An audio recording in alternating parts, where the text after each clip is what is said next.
War Eagle War Report family, I'm your host C-Dub. And after a tough second half against Tennessee, Auburn loses his third straight road game. The fellas are here to discuss that, break down what we saw in that game, what Auburn can do moving forward, as well as discuss what else we saw across college basketball. Guys, we have a great show in store for you, so you definitely want to hang around with us. So for now, sit back, get your weight up, because your weekend tailgate begins now. You are now listening to a War Report Weekend Tailgate, brought to you by University Ace Hardware. It's your boy, I Jones. Be Will, C-Dog, Mike G. Get ready, sit on back as we bring you the War Report Weekend Tailgate.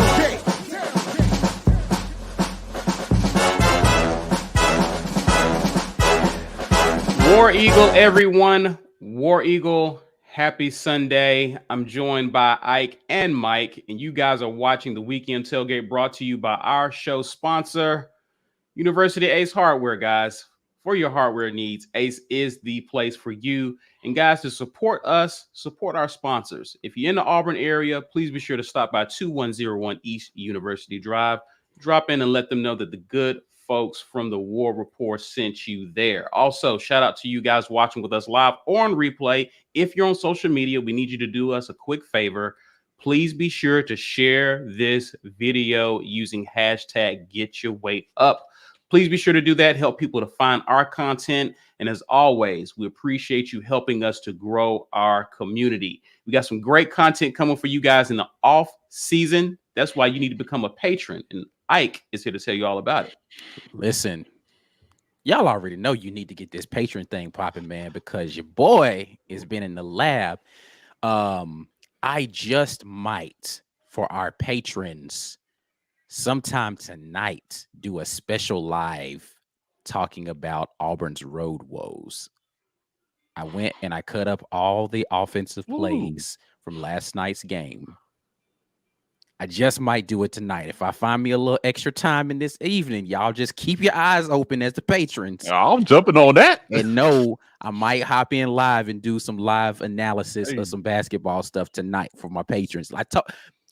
Listen, when Ike Jones warns you to get your patron memberships up, he means he's got something cooking for you. You understand what I'm saying? So if you're a patron, get ready. That might happen this evening, man. Just stay by your announcements. You know what I'm saying? I'll let y'all know what's going to be popping. I might just throw something out there tonight, and we'll go live and talk about it. Outside of that, man. If you follow us on Twitter, watch Twitter. We'll put I'll put something out on Twitter and post something in the community so nobody misses.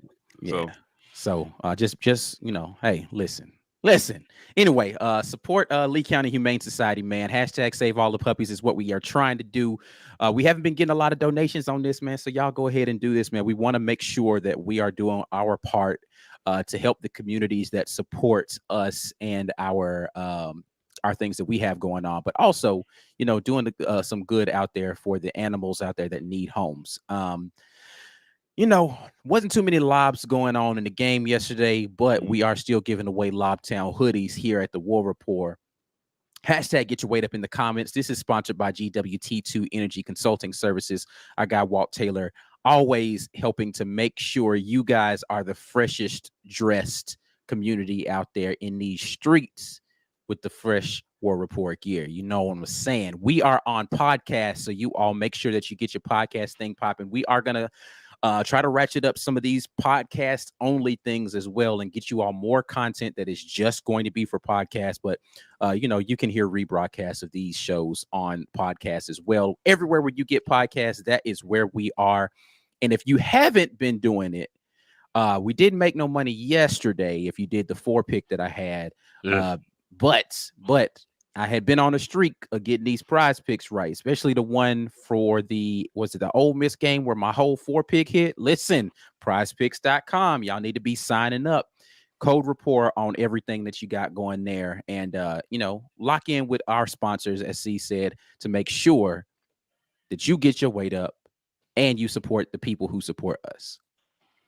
Appreciate that. I'm looking for. Hey, listen, if you drop that, I may have to hop in there. Me and Mike had to hop in there with you, man, and chop it up with you. So, man, I was up I gotta watch. till oh man, I don't even know what time last night because I just kept rewatching. I was like, yo, what is going on with our offense, man? And we're gonna talk about it today. You had insomnia last night too, because I had insomnia last night. It wasn't have insomnia. insomnia. It was just like so. I was Mike, doing a couple. you just have a problem. Yeah, I was doing a couple things. So I'll preview some more stuff that I'm getting ready to do. This is not going to be patron only, but I will do a patron only version of it.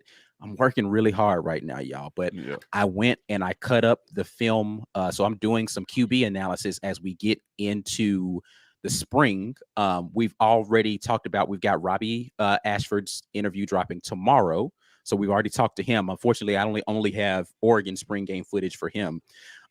But I'm working on some cut-ups of TJ's throws from last year, and I'm working on cut-ups from Zach Calzada's throws from last year. So I'm doing some QB content to get into that QB competition that's going to be coming up in the spring. Yeah. So while we're at it, right? I dropped it in while Ike was talking, so he didn't see the graphic. But we do got some stuff coming. So what I stayed up last night doing was because I had actual insomnia, was editing interviews. So if you've been rocking with us, dude, we are talking to brand new quarterback Robbie Ashford.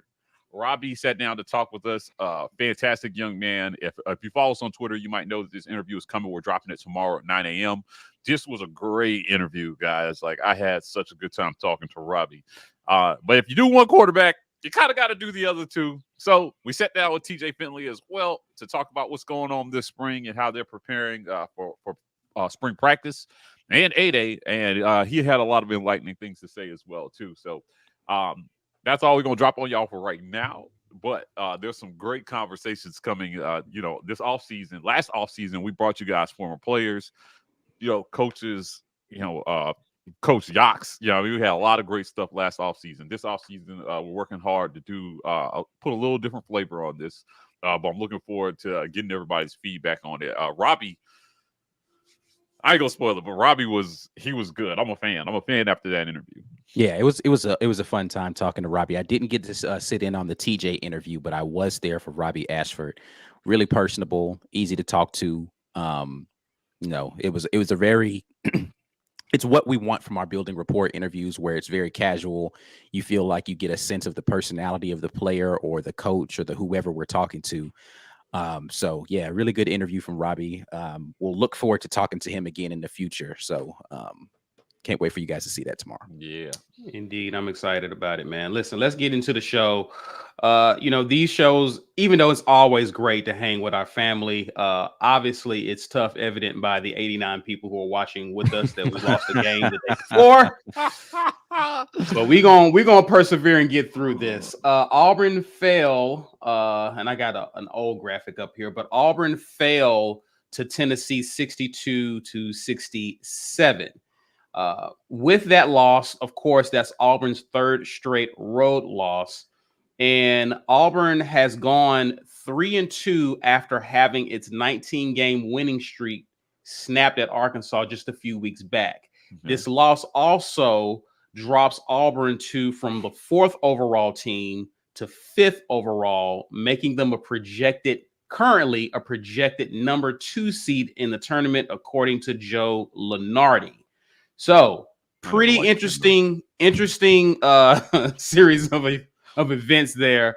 But there were some things that I saw, not so much the loss per se, because we knew this was going to be a tough game for Auburn on the road. But there were some things that I saw in this game that kind of concerned me, because for one of the few, maybe even the first time this season, I saw this team lose its composure in the second half, which was kind of concerning, considering though this team has been through worse and has kept their composure and was able to come back. You are not surprised by the outcome. Where are you in terms of where this team is going into the final week of the regular season?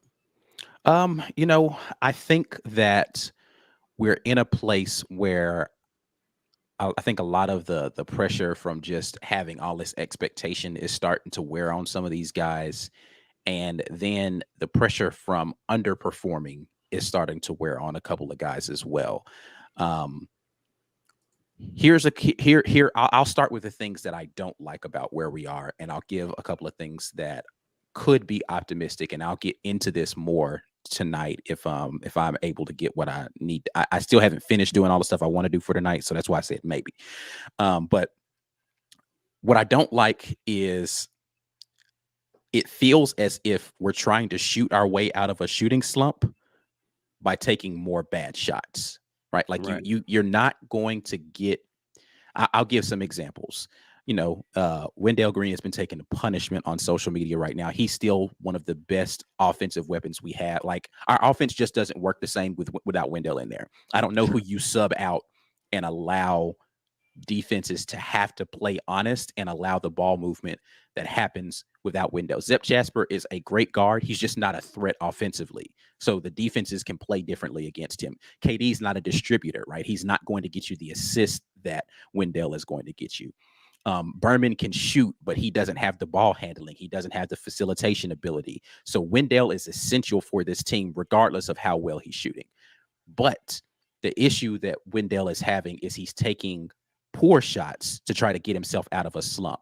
What I mean by that is you can't be 3 feet beyond. I don't care if that's in your range. If you're not shooting well, you're not going to start shooting better from 35 and out, right? Like, that's not how shooting works. You got to see it go in the bucket some kind of way. Get yourself to the free throw line. Get yourself a, 15, 16 footer, get a couple of layups to go down before that shot starts to drop more consistently.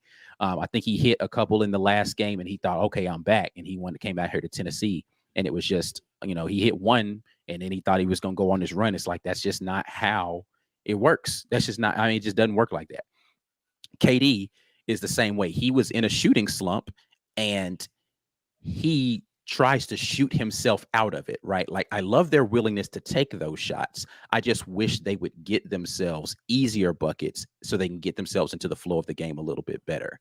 And that's just something that they have to work on. And then the other person I think that is taking poor shots to shoot themselves out of a slump is Flanagan. Like, at no point in the 3 years that I have been watching Alan Flanagan play basketball has he ever been a crossover, step back into the corner, 3-point shooting guy. And he took that shot last night. Like, why? That's not in your bag, bro. Like, it's never been in your bag. And when we need a bucket, we don't need you to go outside of your bag for your bucket. You know what I'm saying? Like, go to something that's familiar.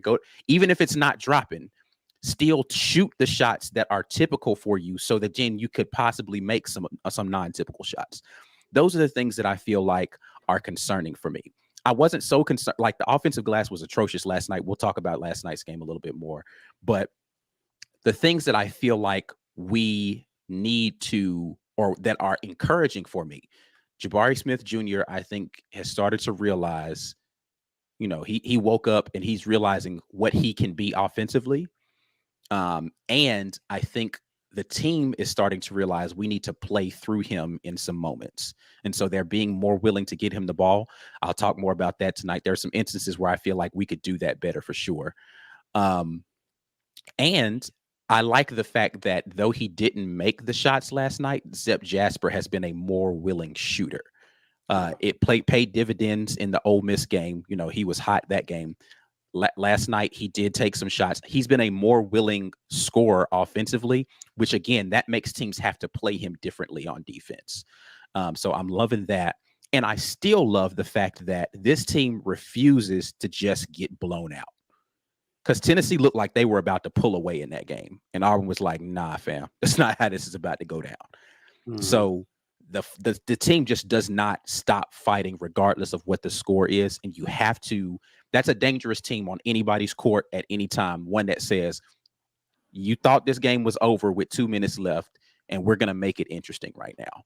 So I love the fight that they have. I love the fact that Jabari is more involved. I love that Zep is getting into it a little bit more.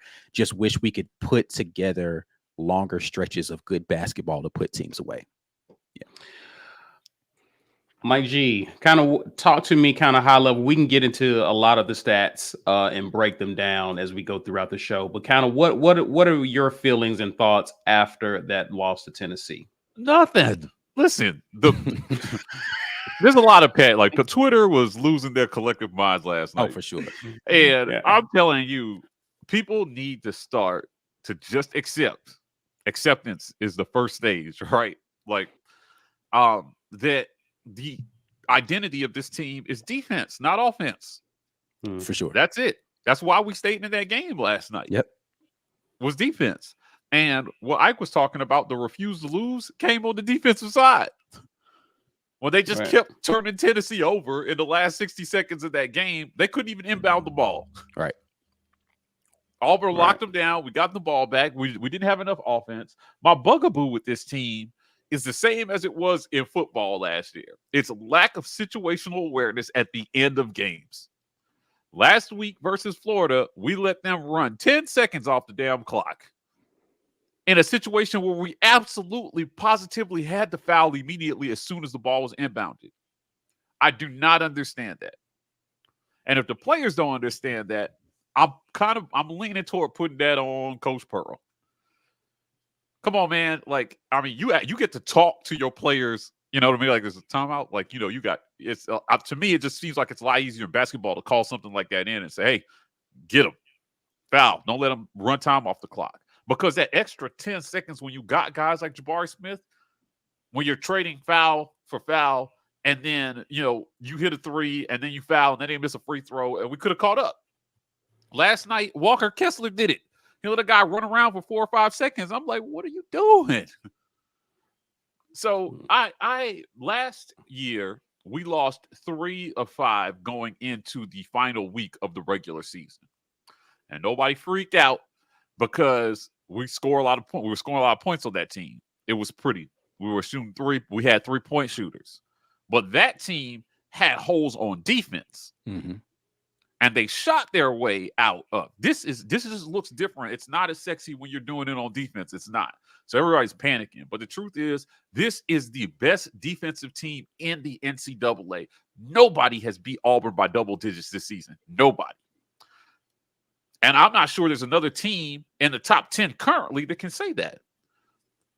I watched Gonzaga get cleaned up by St. Mary's High School last night by like 13.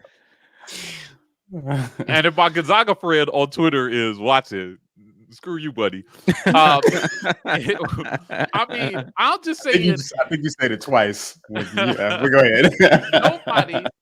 Nobody is immune to this. Yeah. Nobody. 7 out of 10 teams went down last night in the top 10. Yeah. Why are we acting like we're the only ones at the end of the season? Now I'll get into that more later, but I just feel like this is a complete lot of facts right here, though. This actually bothered me a lot. Yeah, right. Okay, this bothered me a lot. The Tennessee player kind of hit the ball, right, and it was under. It was. Yeah. There was another time where it was outside of 2 minutes. It was twice in the game. One time they like kicked the ball further away, like from us when we were trying to inbound. The other time we had just scored, and then the ball was just kind of sitting there, and they just didn't touch it. And the ball was just clock was just running. I was like, "Yo, y'all tripping, bro! Like we need these seconds." Yeah, right. That bothered me a lot last night. Bro, I ain't gonna lie. Oh man! So the delay of game, please, sir. Yeah, it should have been. It should have been twice. They should have called it on Tennessee. Yeah, where they touched the ball unnecessarily. Now, I'm not saying that's why we lost, but you're not telling me that didn't matter. Yeah, them extra seconds mattered. Jabari had an and 1 3-pointer. Now we were within 3 with an extra 5 to 10 seconds or 20. I about to say it would have been almost 20 seconds if you count they let both run of those off the instances. Clock. Yes. Yeah. Now the first time it was outside. It should have been a delay game on Tennessee, but the first time that they were outside of 2 minutes, so they could not stop the clock. Right. And again, I just feel like if there's intentional interference, you call the penalty, and then you go back and you put that time back on the clock. Mm-hmm. That's what should have happened. That's what should have happened.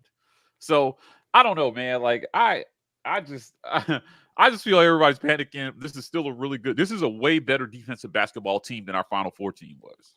Agreed. That's a fact. Now if we're going to play close, everybody's looking for offense at the end. And we just got to find a way to get the ball to the playmakers at the end of the game. Now Wendell, he's on a little bit of a shooting slump for sure. I'm putting on the road. On the road. I'll put some of this on coaching, right? Because against Florida, it was a bad set, and Coach Pearl should have got us out of it. He realized it, but you let him inbound the ball, and then everybody jumped all over Wendell for what he did with the ball. Now, there was a play to be made, but the truth was what they called was defended well to begin with. So he didn't see what was coached. He saw what was there, and he didn't get the shot off. So, I mean, that's one way of looking at that end of game sequence against Florida.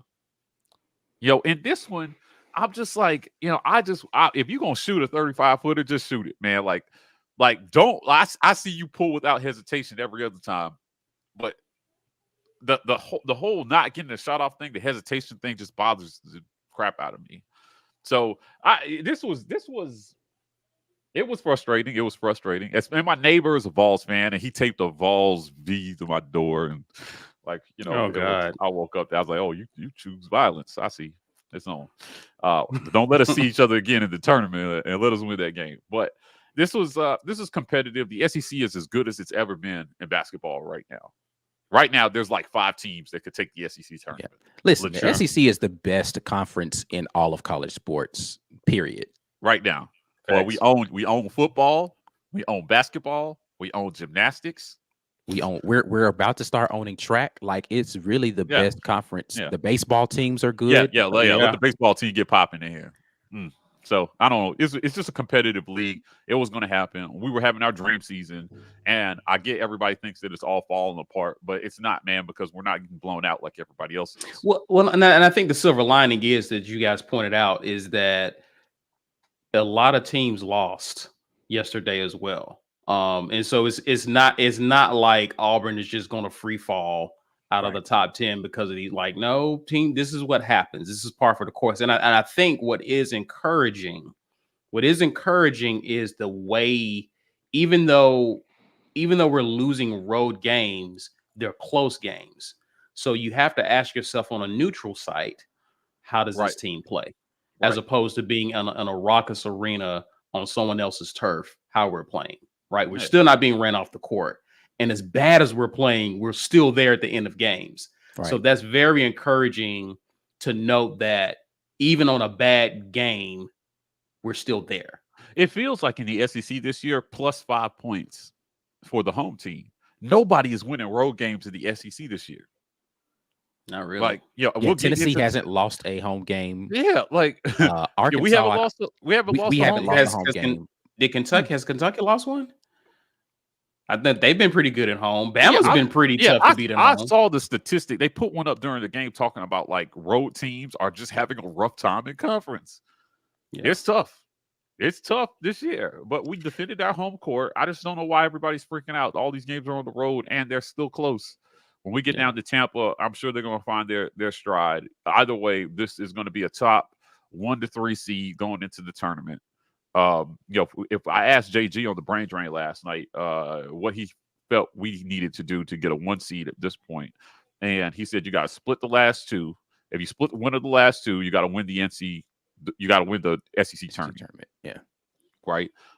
If you win the last 2, you just make it to the semis, and you're probably a 1 seed. So yeah, that's literally what I just said to see before we got on. I was like, we win the last 2, win a couple in the SECs, and we're there, no problem. Yeah. I trust JG. Let me absolutely shout out to JG.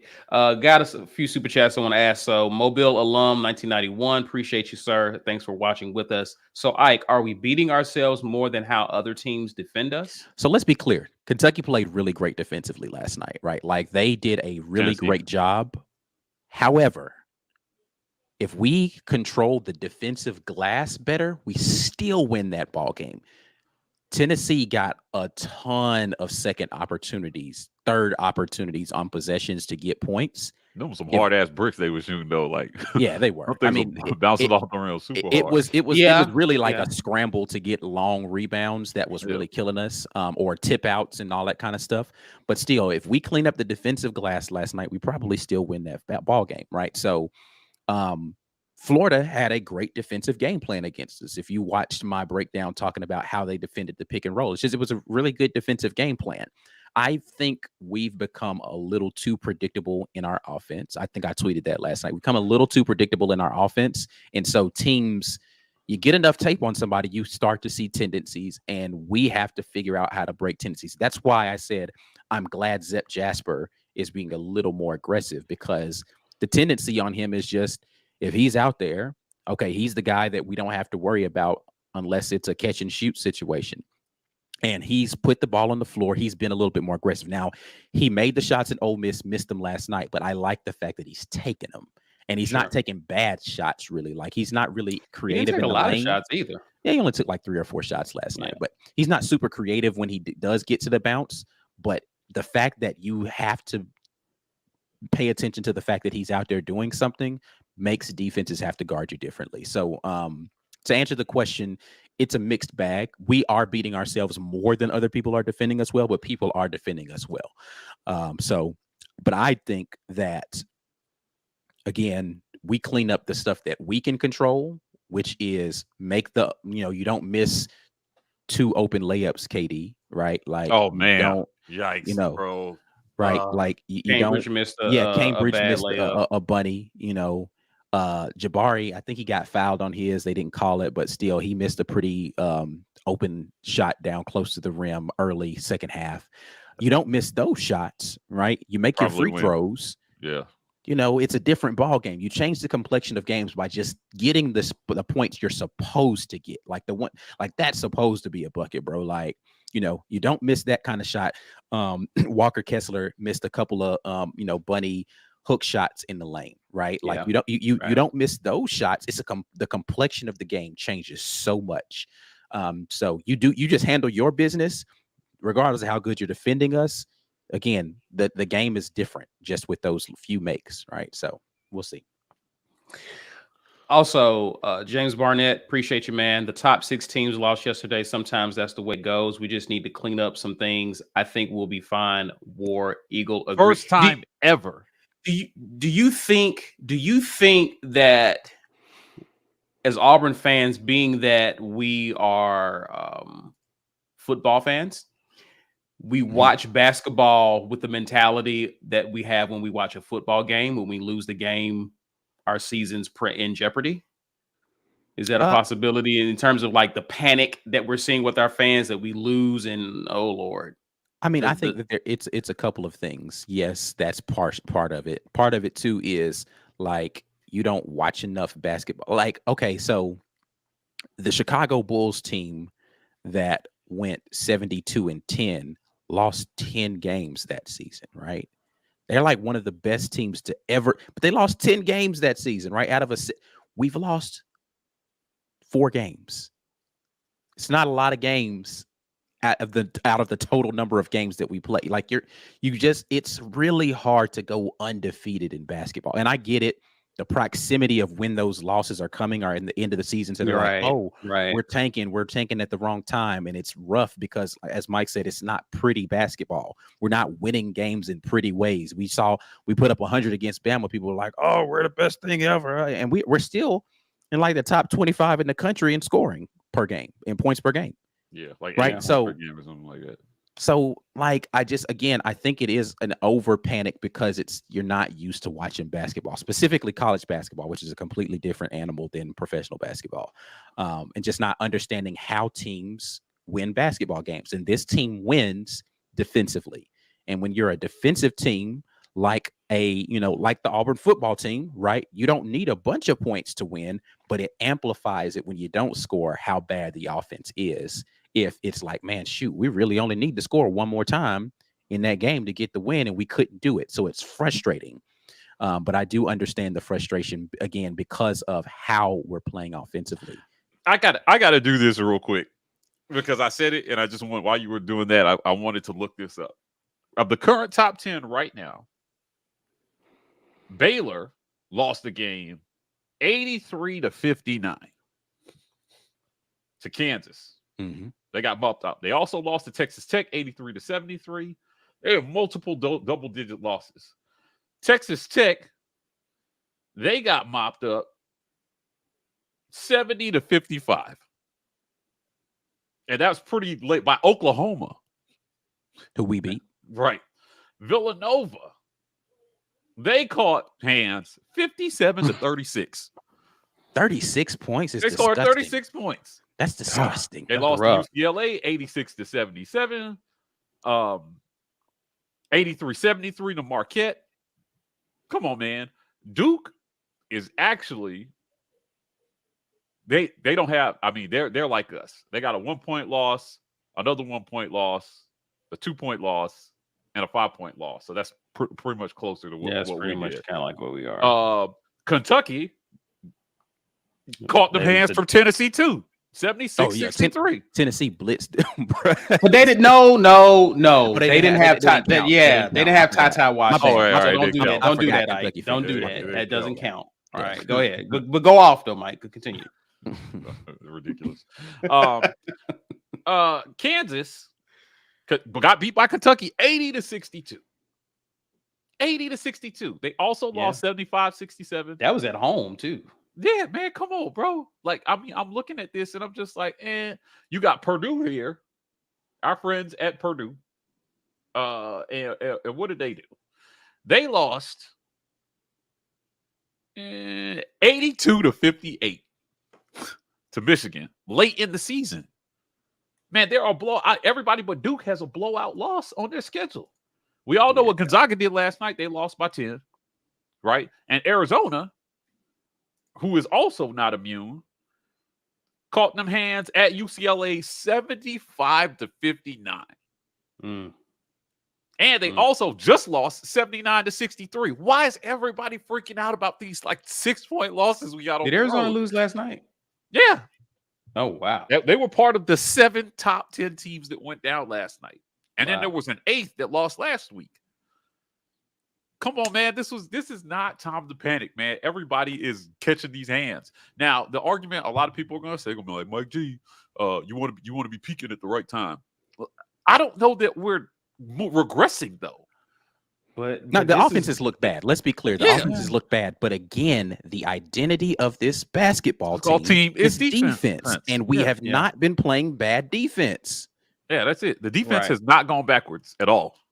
So it did look pretty. It looked pretty like, and I assign the shots that Wendell is taking. Teams like Bama, they got a team full of Wendells. Right. That will take a whole. They field 5 Wendells and they take a bunch of bad shots and they either go in or they don't. And when they don't, you get blown out because. That's basketball this day, though. It's a make or miss league. Like if you're making it, everybody's like, "Oh, they're the greatest shooters ever." And if you're missing, then you're terrible. But again, when Wendell hits those shots, people are like, "Man, Wendell, man, you saw icy win, man. Right. Oh, yeah, you the truth, boy." But we don't have a team full of them, right? So we should be able to balance that with Jabari and Walker and some of the other guys that we have. I just think if you're going to take a bunch of low percentage shots and beat me, so be it. Right. That's why I never worried both times we played Bama, because all the shots they were taking, they were terrible shots. I was like, that's going to stop falling at some point. Right. And against when Bama played Gonzaga, they just kept falling and they won. Right. Right. And some of the other teams that they beat on their schedule. So I just don't think it's time to panic and I be down this team. Too, the thing about it is, and this is something maybe I'll start trying to chart this stuff so I can come with more facts. The percentage of bad shots that we take in the game isn't high. Right. Like we take some bad shots. Don't get me wrong. But it's not like the majority of the shots that we take are bad shots.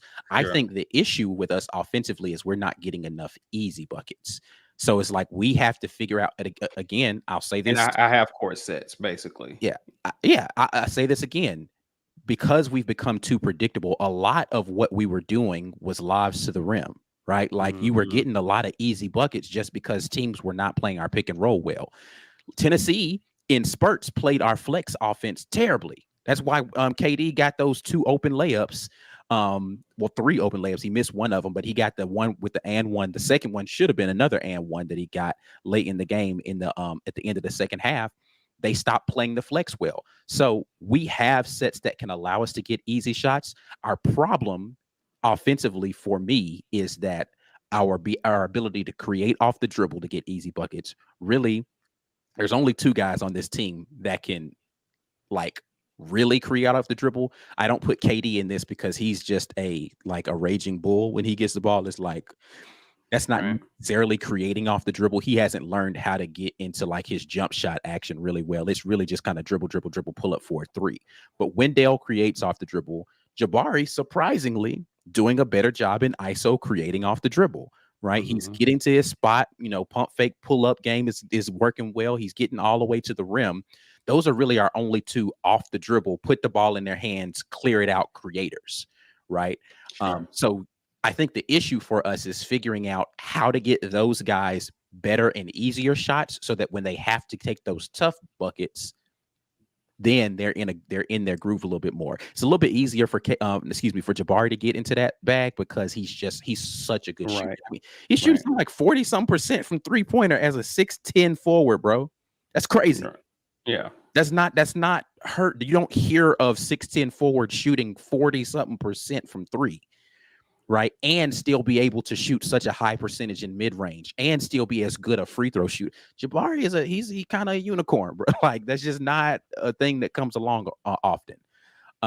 So I think that our offense, sorry, when it gets stagnant, it gets into those spaces where we're not able to just really get a good offensive flow for the easy buckets and the pick and roll action. But yeah, he gave me the Grammy music, didn't he? But yeah, man, I think it's but I think that's really the bigger problem for us offensively. We definitely want to get to some super chats. We'll get to those after the break. Guys, get the thumbs up, like the video. Let's acknowledge the sponsors of the War Report. The War Report's Weekend Tailgate Show is brought to you by our generous sponsors. University Ace Hardware, located at 2101 East University Drive in Auburn, Alabama, right across the street from the Auburn Mall and next to the movie theater. For all of your hardware needs, Ace is the place. AuburnSports.com. For news and notes on all things Auburn Sports, head over to AuburnSports.com. And our giveaway sponsor, GWT2 Energy. If you want the best in the business at restaurant logistics, check out our friends at GWT2Energy.com.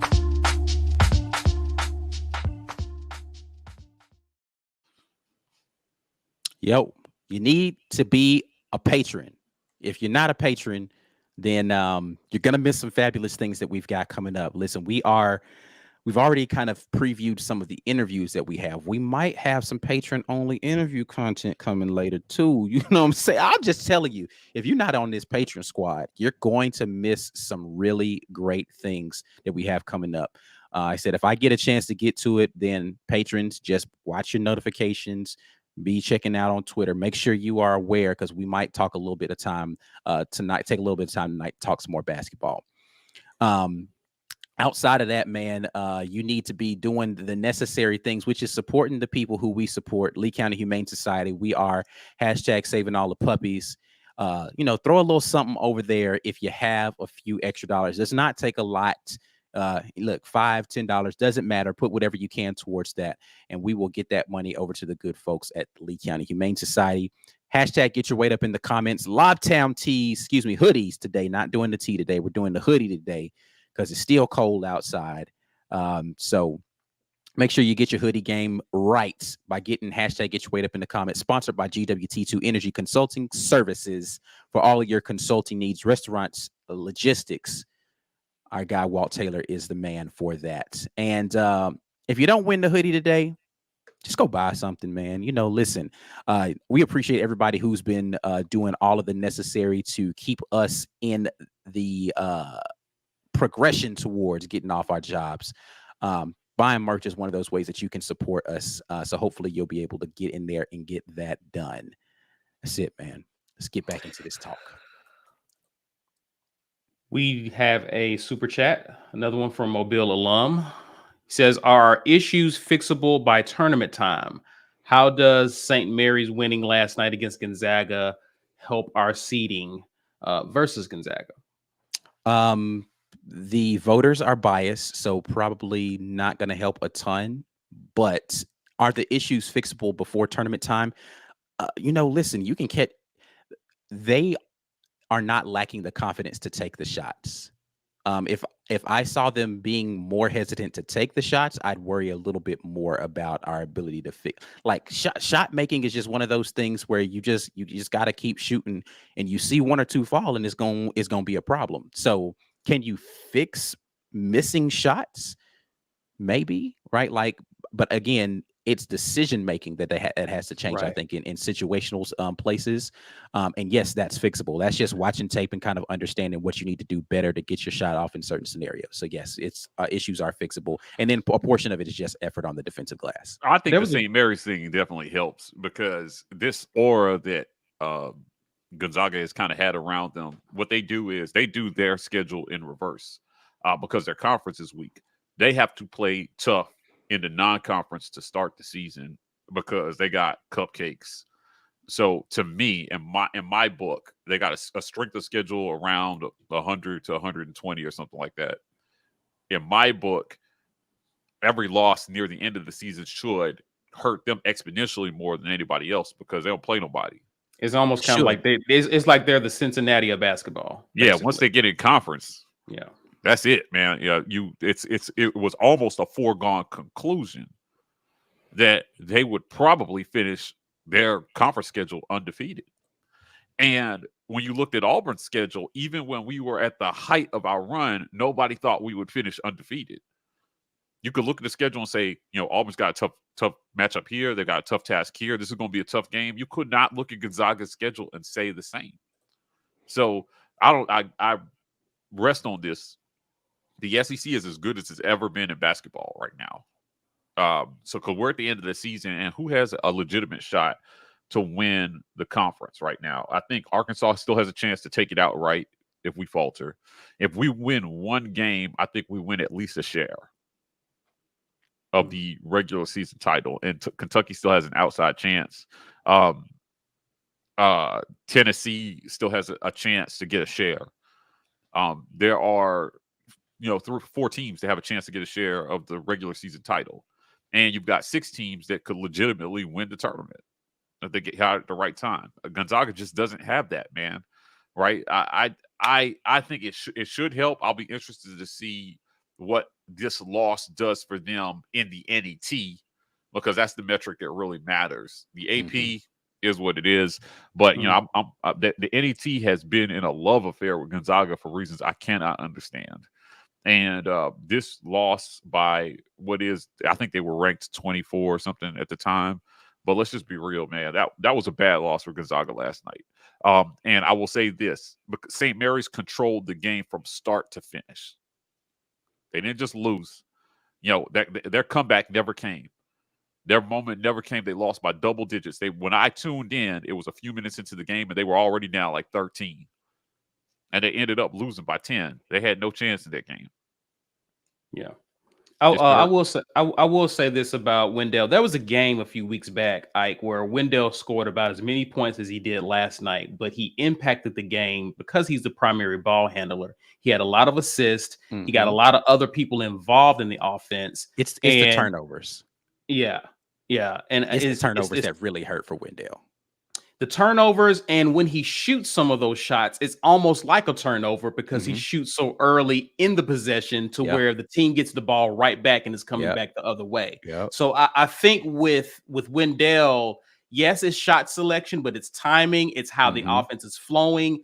It's a couple of different factors with Wendell that just makes it look much worse in a game against Tennessee, where you're already searching for some type of fluidity in your offense. 100%. I agree with 100%. I think if he improves those things going in, and I think that is fixable. Again, fixable stuff. Yes. I think that is fixable. That part. Again, shot. Sometimes you just don't have it, but you can still affect the game.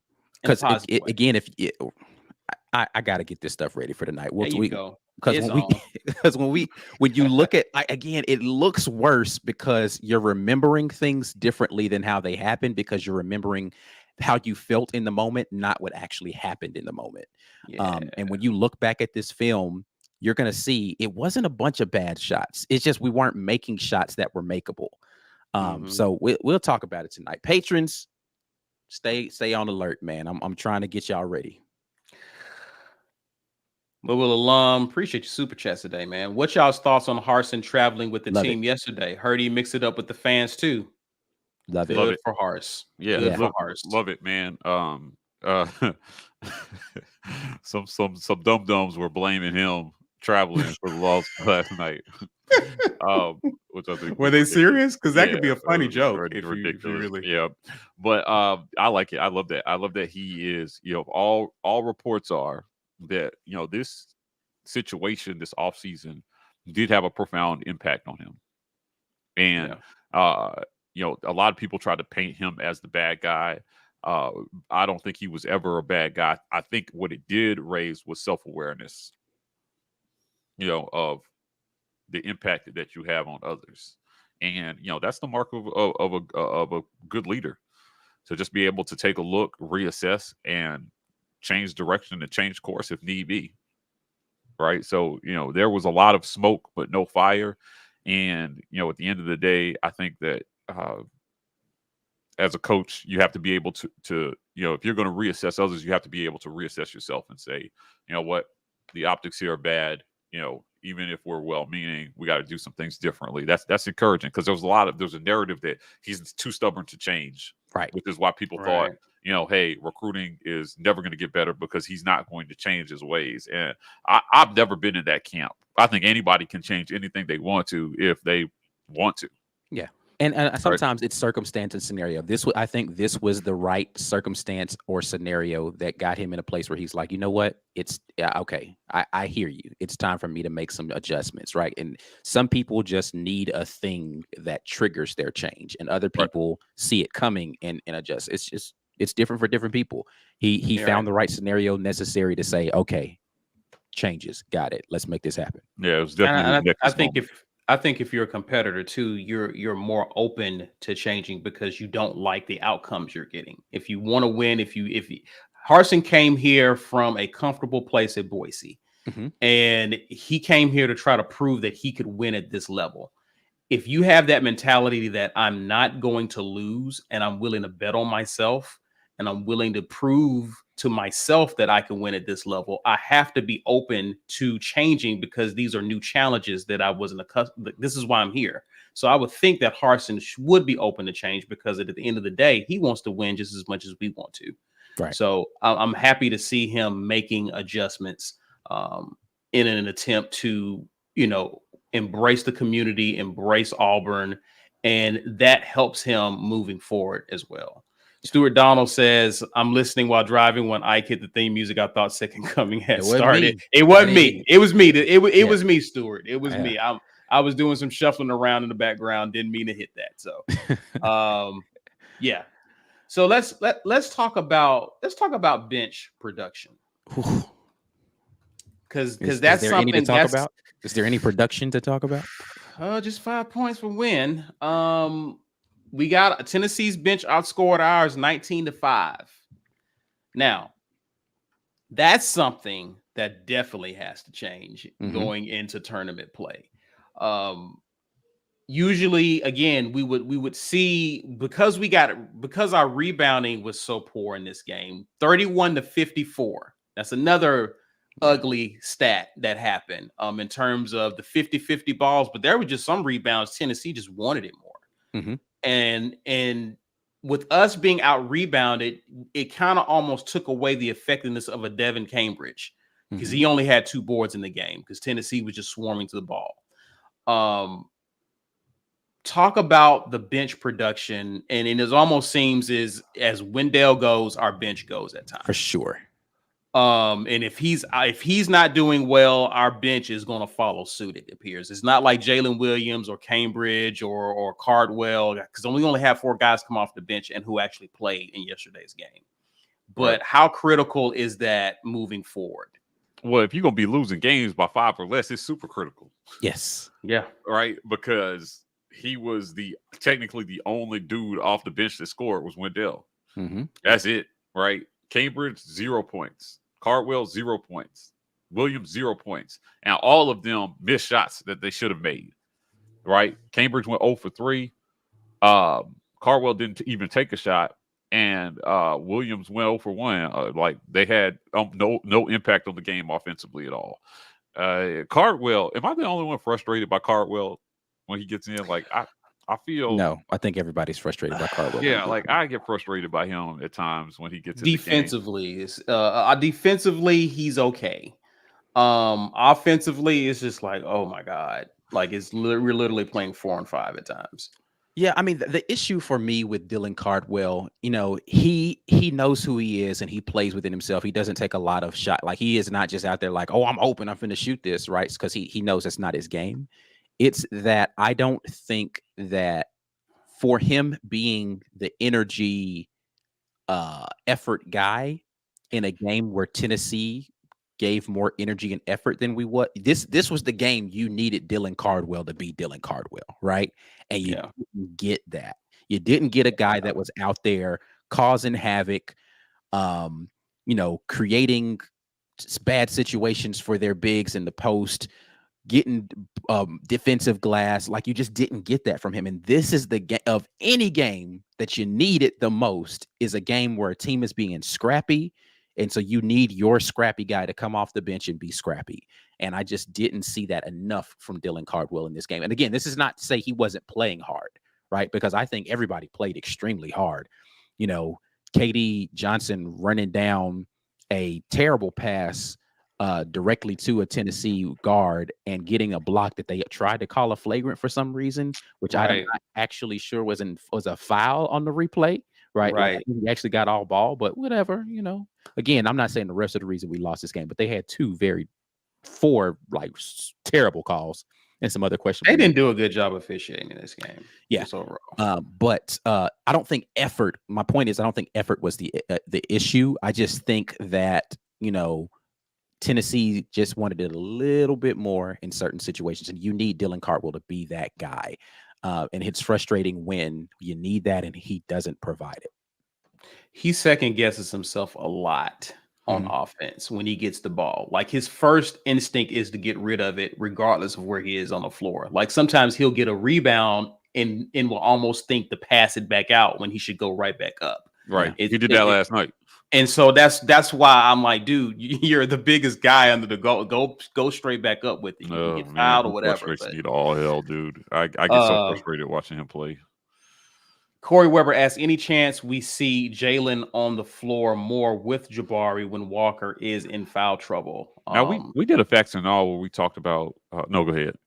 Where Cardwell gives us nothing offensively. Which you pretty much said. Yeah. We did a facts or no where we talked about whether it was time to start mixing up these lineups a little bit. Yeah.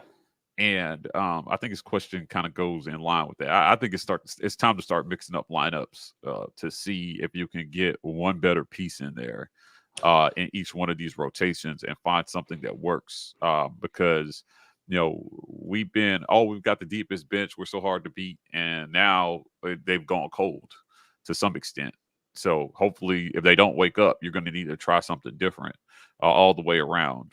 And I think that maybe even KD, like we got to do something with KD offensively. Now he gave a lot of effort last night, but he had a better game yesterday. I said his game wasn't terrible yesterday. Yeah, better game yesterday. When he starts to get frustrated yes. with how things are going, and then unnecessary fouls. Like there was one where he was trying to poke the ball out, and it was just an unnecessary foul at the end of the game where they're already in the bonus. So you reach for that, and you're giving away points at the end of the game. I just don't understand it. And on the wrong guys. Now, Tennessee missed a lot of free throws in the last 3 minutes of that game, which allowed us to kind of creep back in. But I do think it's time to start taking a look at these lineups and seeing if there's a more effective approach offensively. You got any ideas? I do wonder, and this is, I see Lawrence throw this in here, why Stretch isn't getting some of those minutes. Like, I know but in my opinion, him and Cardwell are interchangeable, right? Like they're essentially the same type of player, effort, energy, length.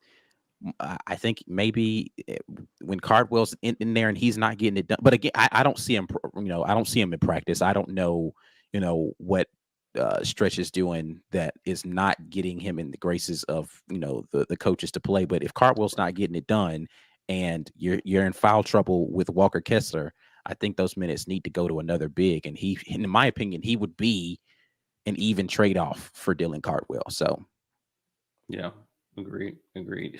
Chase, appreciate you, man, hanging out with us. Guys, go check out his page, please, if you haven't already. For sure.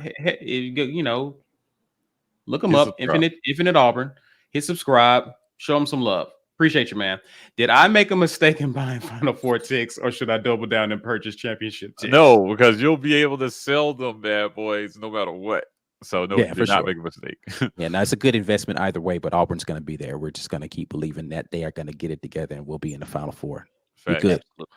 Absolutely. Big Gap says, can we use the Matrix to upload some drop steps, some drops, steps and ups and under moves from drop steps and up and under moves. Yeah.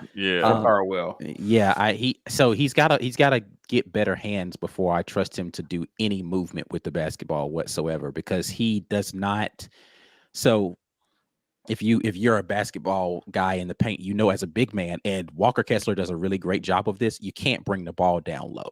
Right? Like when he gets it and he starts doing all this stuff, the ball is down here at his waist, and that's low enough for anybody to be able to swipe at it. And he gets it knocked out of his hands too. Like he's not strong enough with it at that point. If he's going to be doing drop steps and all that, he needs to bring it up higher towards his chest, flexed out elbows, all that kind of stuff. So yeah, he needs a whole Matrix upload to get that, because he ain't got it right now. Matrix upload. That's hilarious. And again, I just think he's in his head a lot. And so he plays a step slower on offense because he's always thinking in his head. He's not playing naturally. So that's one of the things that kind of you can visibly see it with him on that side. He's more decisive defensively. You know what's crazy though? He's a better passer from the top, from outside, than he is like from the post. And he passes better from the top than a certain 3 guard that we have that for whatever reason likes throwing the ball directly to the other team. I am talking about you, Mr. Devin Cambridge. I just don't understand why Devin Cambridge makes some of the worst decisions. Like, did you actually think that was open decisions? Like last night, he threw one. He's on the left wing. Yeah. And did he jump up in the air and have nowhere to go? I think that was the Ole Miss game where he jumped through it. But he does some of these passes. I'm just like, Devin, what? Like, that was open 30 seconds ago, bro. Like, why are you throwing it now? Like, it's just he's reacting so late, man. I'm just like, yo, that's crazy, man. Yeah. No, it's no. I think that, I did notice he's very more decisive passing the ball at the top of the key, but it just down low when you just got to play. You just got to play. You don't think, don't look. He gets double teamed. Sometimes he turns the ball over. I see that a lot with him when he gets an offensive board, but he gets it stripped because he's thinking about, okay, I got the board. I hustle. Now what do I do? Right. Panic. Right. Right. So is that part about him I want to see improve there. Do we want to go to the giveaway? Do you want to do that now, guys? Might as well go ahead and see who got their weight up in these comments. Hashtag get your weight up in the comments if you don't know. If you don't know, now you know. We are giving away a Lobtown hoodie. Let me get this hoodie up here so y'all can see what the wares are that you need to be putting get your weight up in the comments for. Yeah, man. We currently have 46 entries. Only 169 people in here today. I'm not going to wait around. You get 4 more people to enter. I'm hitting the button, man. Hashtag get your weight up in the comments. Stuart, you're driving. Don't do this. Facts. I don't even know why you were super chatting while you were driving, but it's all good. Is Jazzy here today? I have not seen Jazzy. I've not seen Jazzy. Somebody sent out the APB on Jazzy. Oh, well, we smooth skated past 50. Yeah, let's go ahead and hit it, man. See who's going to get their weight up today. See a lot of familiar faces rolling by. Oh, sure. Hey, Bob Williams is the guy. If you guys haven't shown it yet, Bob made some plaques for us that we were able to use for the Pick'em challenge. The Pick'em challenge. Yeah, Bob is our guy who made those, man. So Bob, if you're here, go ahead and throw your something in the comments so we know that you're here, so we can get you that hoodie out to you, man. We appreciate Bob for being a great supporter of the War Report. And even though he's not a big fan of how the basketball team is playing right now. And a lot of people saying you're gone, Bob. You need to prove them wrong. You got to prove them wrong, Bob. Anyway, we can move on. You guys got any more thoughts, I guess, moving forward? We feel that Auburn can win out this week. And get to the semifinal in the SEC championship and be good for a number 1 seed, especially after the weekend we had. But are we concerned about Auburn's last road game? That's against Mississippi State. I don't know that. I mean, Mississippi State is a scrappy team, right? And that is going to be really the more difficult thing. Bob Williams is here. I see you there in the comments, man. You know what to do. You know, you got the email address too, business@the-war report. Go ahead and hook that up, man. So we can get that out to you. But I mean, you're always going to be concerned with road games the way that we've been playing lately. Mississippi State and South Carolina being our last 2 games of the season are games we should win, though. We should win both of those games. So Mississippi State's going to come out there scrappy with something to prove. They're trying to fight and make sure that they can get a tournament berth. And so this is going to be a good quad 1 win for them if they can get it, but we should win those games. But listen, the way we played on the road, I don't know that anybody should have no concerns, but again, should be a W. Agreed. Mike G, your thoughts on how we finish out this week? I mean, I expect us to go 2-0, but any concerns on your end? Yeah, listen, they just got to go out there and play hard. We've got a good coach. We've got a team that's got heart.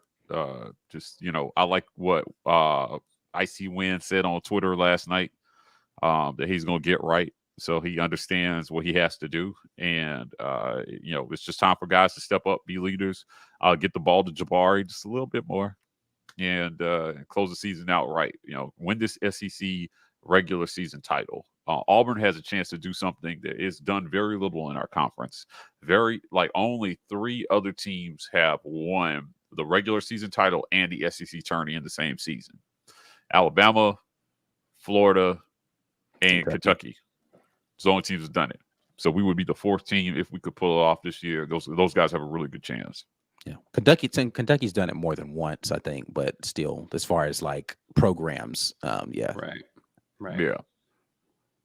Still exciting times, man. It's been a very enjoyable season. Again, we talked about it. It's going to be tough to just continue to win all the way out through the rest of the season, and teams have a better understanding of what we're doing, which is also playing a part in it as well.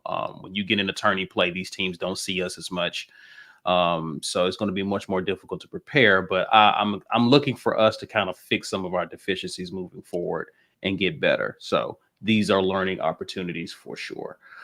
Guys, let's get to the end of the show. Let's talk about what we actually saw. What did we see?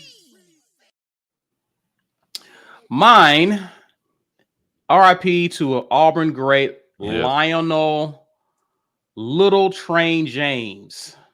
Didn't know the guy was 5'6". Wow. He recently passed away at the young age of 59 due to what's been reported as a lengthy illness. Lionel is currently 18th on AU's career rushing list with 2,068 total rush yards, and he played from 80 to 83. He averaged 6.14 yards per carry for his college career, which is 4th in school history as it pertains to yards per carry. And in the NFL, he had a monster year in 1985, which he set an NFL record with 2,535 all-purpose yards. After leading the Chargers in rushing, he led them in receiving and kickoff and punt return yardage. He also led the AFC in receptions that season with 86, while setting the NFL record for receiving yards for a running back with 1,000 yards, 1,027 yards. James eventually was inducted into the Alabama Sports Hall of Fame in 2006 and was a great Auburn man. He will be greatly missed. Our thoughts and prayers are with his family. War Eagle forever, Lionel James.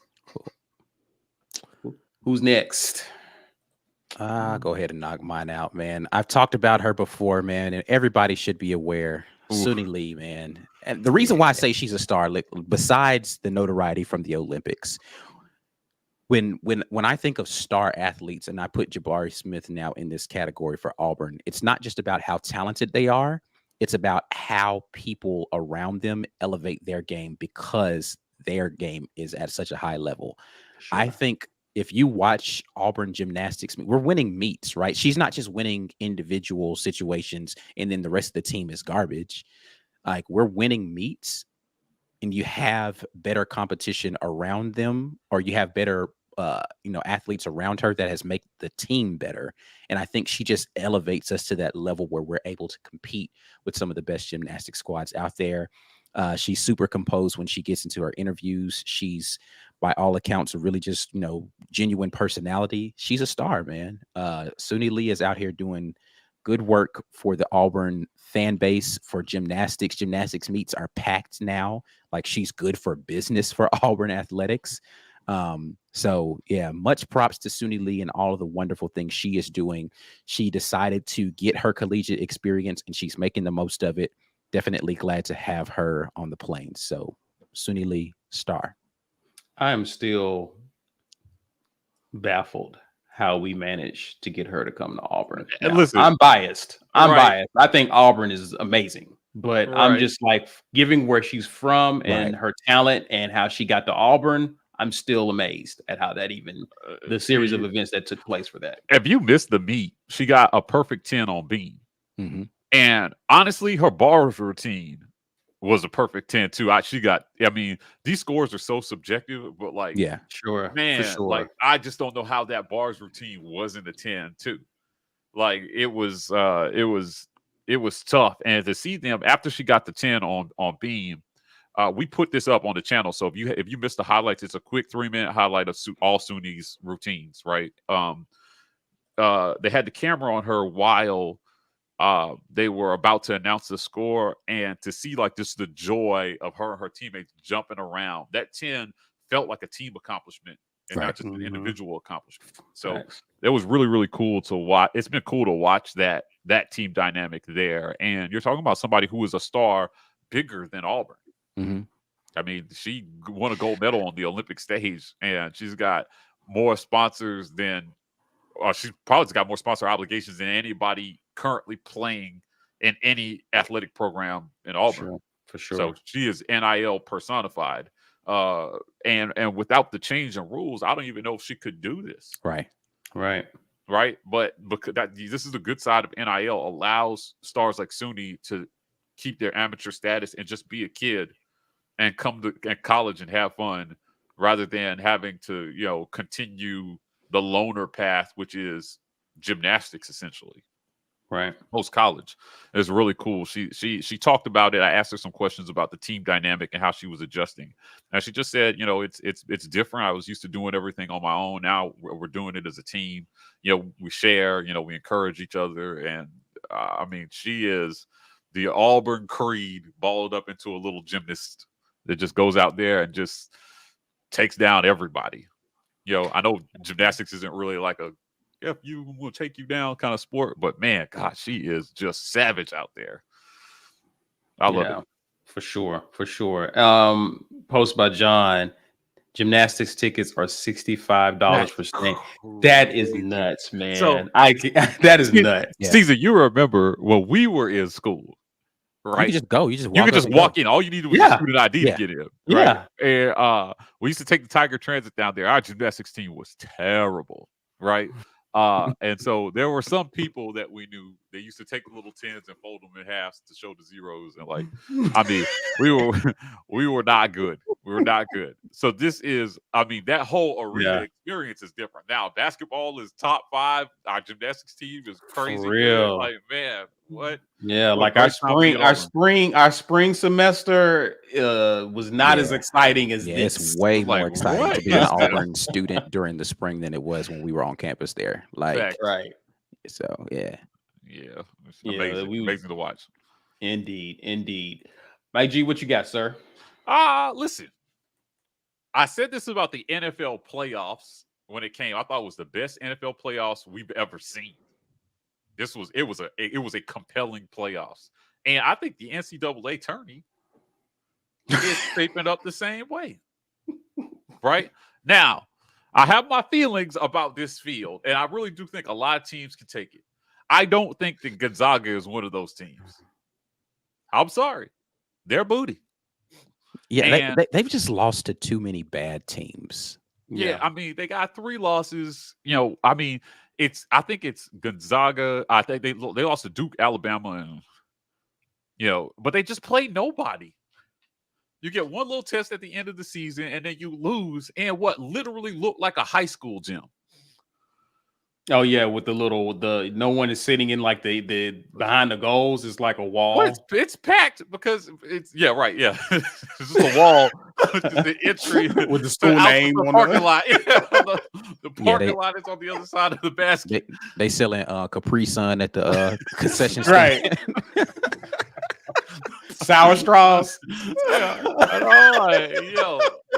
And in front of hundreds of people, right? And they're beating everybody. Yeah, all right. And I'm just like, Capri Sun, I stabbed it wrong. I just don't understand this thing with Gonzaga. This love affair with Gonzaga, I don't get.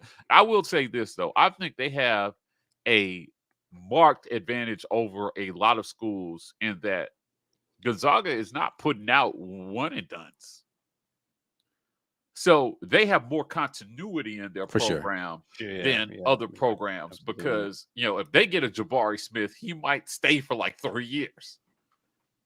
Nah. Every year for Jabari ain't staying 3 well, years. I'm just saying their version of whoever their Jabari is what I'm saying. Like stays more than 1 year. Yeah. Right. Yeah. So their best player plays more than one season. We have had to replace our best player every season for the last 3. Yeah. Because think about this. Think of if Isaac Okoro, Sharif Cooper, and Jabari Smith all played on the same team, that's something that could have happened. JT Thor.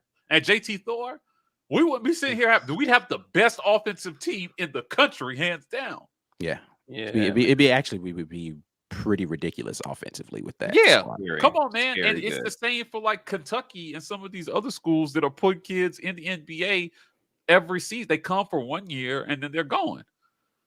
Gonzaga, correct me if I'm wrong, I just don't see them doing that. This Chet Holmgren kid, I watched some tape on him and I was just like, there was a highlight of him dunking against whoever their last opponent was, not St. Mary's, but and it was against San Fran. And Gonzaga fans were trying to convince me that they were like a Ken Palm 24. And I was like, I put no stock in Ken Palm's ratings. None. Because I don't understand them. They're weird. His ratings are weird. And I just thought to myself, I was like, it was the worst defense I've ever seen played. The guy who was trying to stop the dunk was running with his back turned and essentially just kind of turned around right at the basket and then moved out of the way. And Gonzaga fans was like, oh, man, Chet yoked all over him. What? Come on, man. I just by the second round, by the second round of the tournament, they're going to run into a St. Mary's type school. Those number 1 seeds are really designed for you to get past the first round almost automatically. But by the time you get to the second round, you're playing somebody. So I just don't, you should be. Now they're going to get the cakiest of cakewalks to Sweet 16. And for what? What exactly has Gonzaga done? Nothing this season. Nothing. Tell me. I mean, they're living off of their reputation, what they've done in the past. Because they got beat by a team that we beat twice. The problem is that we have to keep playing those teams throughout the season, and they do not. Right. And we're still only sitting here with 4 losses, and they got 3. But somehow they're an undisputed number 1. Give me a break. This NCAA tourney is wide open. I would not be surprised to see Gonzaga not make it past the Sweet 16. If that. Would not be shocked at all. I just don't think they're that good. But I think there are a ton of teams. You know, Baylor is still really good. Yeah, Baylor's good defensively. Yeah. They struggle on offense as well. They have a similar type of situation with us where their offense can be shaky, but they're good defensively. Yeah. You know, Kansas, you know, I know Ty is everything, but Kentucky still has a solid squad. All these teams would give Gonzaga hell. For sure. I guarantee. So I'll go as far as to say if we swapped schedules with Gonzaga, we'd probably be undefeated. Facts. And Gonzaga would have like we'd be 1 loss because they did play Duke. I don't know that we would have beaten Duke. Okay, that's fair. Early in the season. Yeah, that's fair. But you know, again, Alabama, we already showed we'd be number 1. We'd definitely be number 1 if we played their schedule. Yeah. Right. But I just wonder if because we don't have the history, whether the polls would give us that same respect. So, but if I'm Gonzaga, to your point, Mike, because of that, because of the competition you play in, I'm just wondering once you really get punched in the mouth in a tournament, are you able to fight back? Yeah, you know, you lose to a St. Mary's, but man, like if they play Arkansas. And that's the reason why I'm not as concerned as most of our fans with how we can fare in the tournament, because we have been getting punched in the mouth for weeks, and I've watched the team respond every single time. Right. Every single time. I said this in our chat. I was like, man, we're going to make a run before the end of this game. Like we just like as soon as Tennessee started to pull away, I was like, we got one more run left because they always make a last run. Doesn't matter. Now, some of those late runs, we've won those games. But every last one of them, we've closed it from the double digit, looked like the team was going to pull away to make it interesting in the last 30 seconds of the game. Every single time. There is not a team that can say they blew us off the floor. Just doesn't happen because Auburn doesn't let it happen. So when the tournament comes, they already know where to pull that from. Right. Other teams got to figure that out because they hadn't been getting punched in the mouth by good teams all year. Auburn has just got to be like, look, we've been here before. Let's go. Let me ask a question. When you look at our schedule, right, and you look at the teams that we played, started from the top of the schedule, UConn is going to make the tourney. For sure. Right? LSU is probably going to make the tourney. Florida is a bubble team, but they could make the tourney. Alabama's going to make the tourney. No way. Murray State probably will make the tourney. Murray State's going to make the tourney. Kentucky's going to make the tourney. Tennessee's going to make the tourney. Arkansas is going to make the tourney. That's 8 teams right there on our schedule.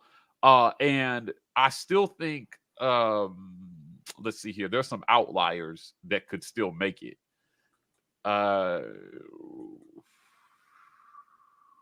Oklahoma's definitely not going to make it. Do Texas A&M or Ole Miss have a chance to make it? Texas Ole Miss, no. Has an outside chance. Ole Miss is not going to make it. They're not going to make it. Mississippi State's got an outside chance. I don't think A&M's going to make it. I'm trying to think who they've beaten. Mississippi State is 17-12. Yeah, I don't know if they're going to I think Mississippi State got a better chance than because they had more quality wins than A&M. Yeah, A&M just they you talk about a team that fell apart late. Like people talking about Auburn losing 4 games. Like Mississippi State looked great, or excuse me, Texas A&M looked great early season, and then they just. Did. I said I feel like they was going to be. And I cursed them because I said I think they was going to be able to make the tournament, and then they just fell off a cliff after that. Yeah, that's 8 to 9 teams. That's almost a third of our schedule. Our tournament teams. Yeah, and as Lawrence just said, Bama still could get in. Bama? They're definitely going to make the tourney. They're going to make the tournament. They're going to make the tourney. Their schedule was top 10 hard. When you look at their schedule, I mean, Bama had they had one of the hardest schedules in the country. So, I know they've caught in a lot of flack for not being as good as a lot of people thought they were going to be.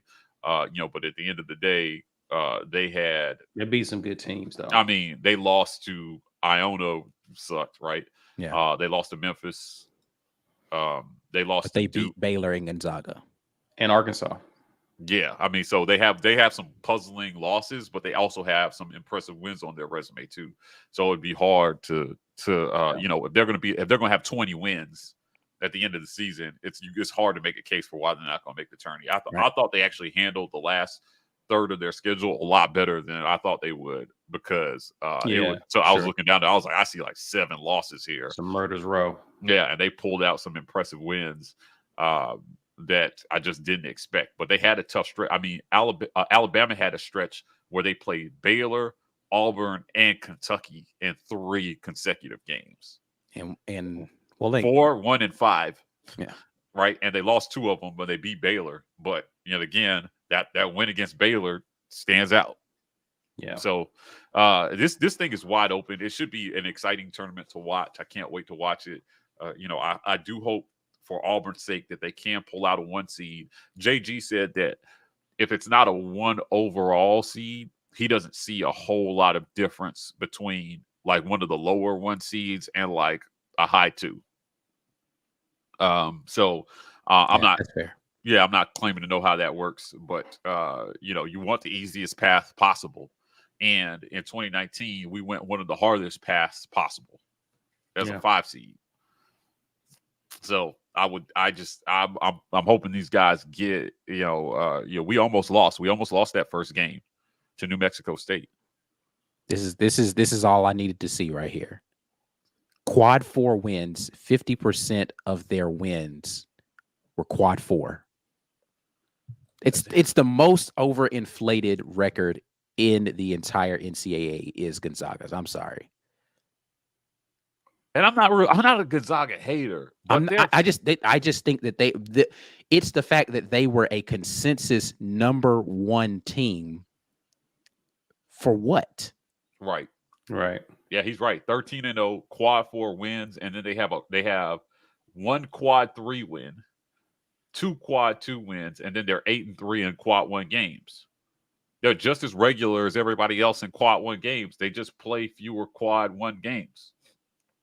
They play more quad 4 games than anybody in the top 25 except for 1 school in the NET. Murray State is the only other school that plays more quad 4 games than Gonzaga. They're 16-0 in their quad 4s. Right? But if you take 4 of those quad 4 games and put them quad 2 or quad 1, they've got 2 or 3 more L's on this schedule. For sure. Come on, man. Like, this is why I don't understand why we look at these rankings and the NET loves Gonzaga.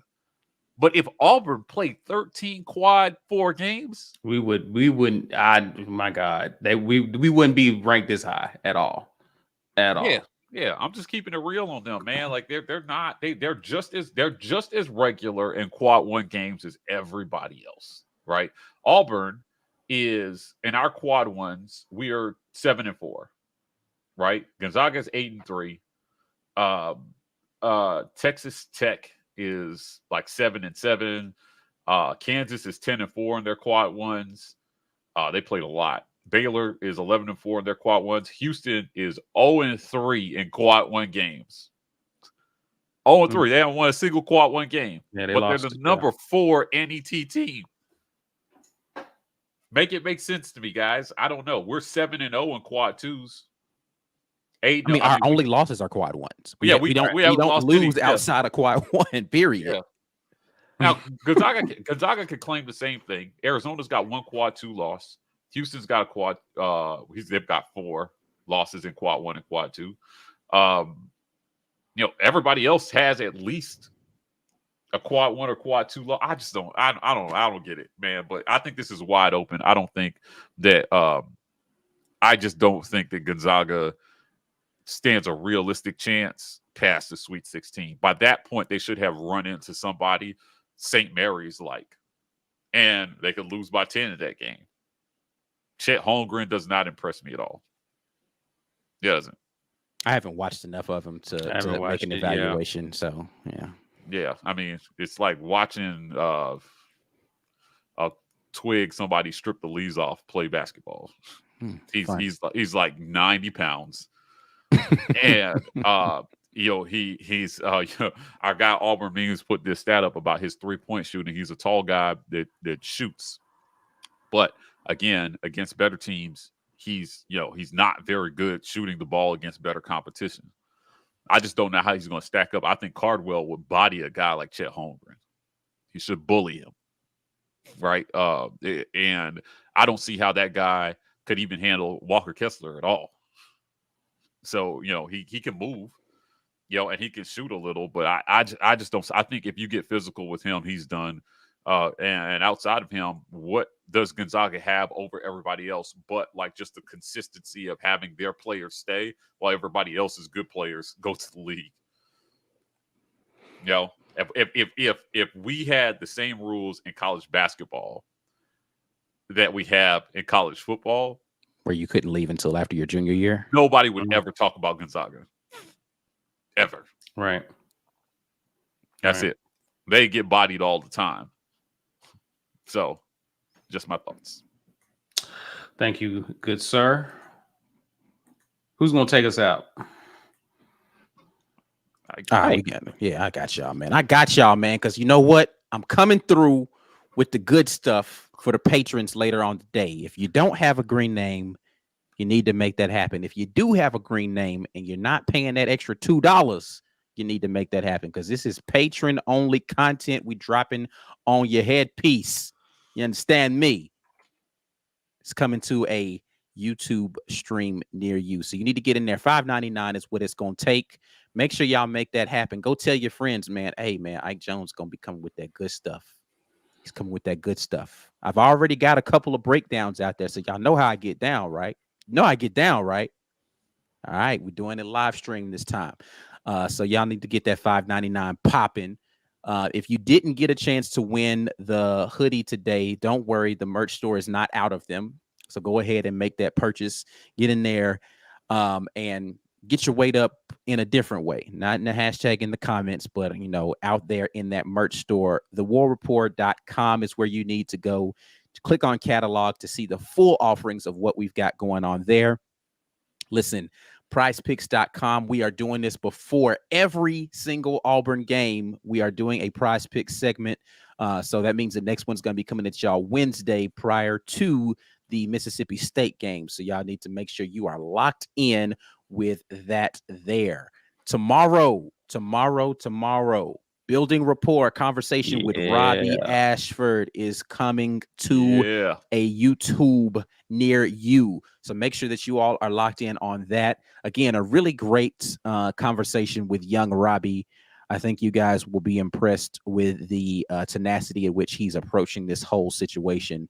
So definitely looking forward to dropping that out there for y'all. And we didn't talk about it very much, but Gummy Life is the life that we chose. So you guys need to make sure that you are locked in with our guy, over there at the Rogue Shop, and get yourself some of those great, very legal CBD products, right? Yes. So you need to make sure that you are locked in with that as well, man. Please use code Rapport. Yeah, that's how they know you came over from us. Yeah, absolutely. So, he's doing some good things over there. Like, if you, I encourage everybody to look up Delta 8 products. Anytime Alabama legalizes anything, I raises an eyebrow for me. But he's got some good stuff going there, and they ship directly to you. Their shipping's pretty fast as well. But use code Rapport. Support us by supporting our sponsors. We've got a few sponsors that have really hung on with us. If you're in the Auburn area, Ace Hardware, our title sponsor, please stop in, buy anything, a wrench. Let them know that the War Rapport, you guys support the War Rapport. They've been great sticking with us all season.